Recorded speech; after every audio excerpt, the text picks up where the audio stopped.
next guest is a cookbook author and the season 1 winner of Master Chef, and she is here today with her delicious recipe for Southern-style pimento mac and cheese. Please welcome Whitney Miller to our home. Welcome, Whitney. Great to have you. Thank you. And before we get started, can I just say congratulations? Beautiful. Thank you. So this is your second, huh? My second. When is this one due? March 6th, and it's a surprise for the gender, so we won't know until he or the she baby comes. Yeah, good for you. Good for you. Thank you for being here. We're very excited about your Southern style mac and cheese. And as you can see, even some of our guests on today's show has decided they wanted to be here. Welcome, Bob Goodyear. We're so happy to have you. You're welcome. You are going to fill us in on all the ins and outs of what we need to know before we retire and for retirement, and how we probably should be getting started today. Yes, but with mac and cheese first. But, But first you got to eat a little bit. First you got to eat a little bit. Maria, Cameron, Bob, you guys dig in. Okay. So now, I understand you really weren't a big fan of mac and cheese before this recipe. I wasn't. I mean, you would think most kids do.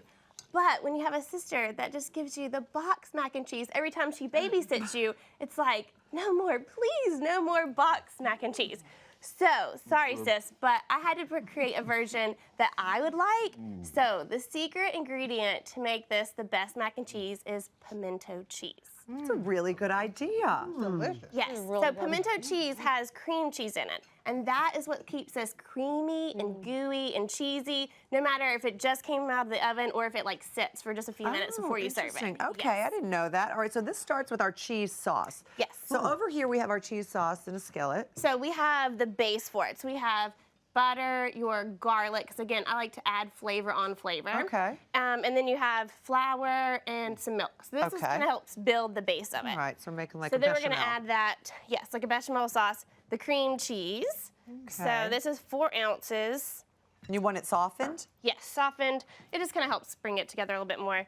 Then here is your sharp cheddar cheese. So this is 2 cups of cheddar cheese. So how often does your sister feed you that mac and cheese? Yeah.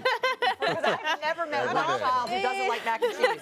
Are we talking about Too years? much, yes. Years and years on end? She was 5 years older than me, so yes. Added a little bit of cayenne if you want to add the salt in for me. Okay. And then this other ingredient that you might not think in a savory dish, but this is a little bit of sugar, just like a 1/4 a teaspoon. Okay. So usually, if you taste like the sharp bitterness of sharp cheddar cheese, well, I wanted to kind of mask that cut bitterness. it a little bit? So yeah, the little bit of sugar really helps that. Oh, I don't know, but that looks delicious. I just want to eat it like that. It is. Then pimentos. Right. And then the last 2 ingredients, you reserve some of the pasta cooking water.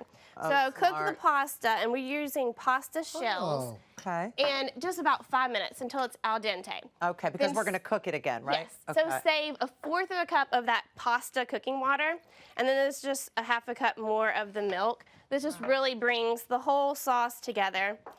And Beautiful. Well, I can is. tell you right now that I know the counter is very happy about it. I've not heard a word out of you. Yeah. And you're usually chatty. Except for some Right. How long does this take those to are come the sounds I together? love. So this takes about 5 minutes just to kind of come together. And Okay. really, it's already nice and thick and creamy. And do you want to continue to stir it so it doesn't stick? So continue to stir. Okay. And I like to use silicone with those non-sticks. Yeah, me too. I love So these. you don't scrape These are the it. best spatulas. So Now, then we the pour cheese it sauce over your is ready. cast iron skillet. Now, I butter the cast iron skillet, and cast iron is so nice. Again, I'm a Southern girl, so I grew up cooking cast iron skillets. But you can actually make the sauce in your cast iron skillet, then put your pasta, and you only have 2 pans to clean up. Oh, that's like nice. that. So as a mom, yeah, Yeah, you know, that's less very nice. cleanup is essential. And I love that you're using the pasta shells and not the little macaronis. So the reason for that, thank you, is that I think it just captures more of the sauce with each bite. Yeah, I think so. And you know what? It's not as dry. Sometimes when you get the nice crunch on the outside, it's dry inside, but it's So not. true. That's what I was going for.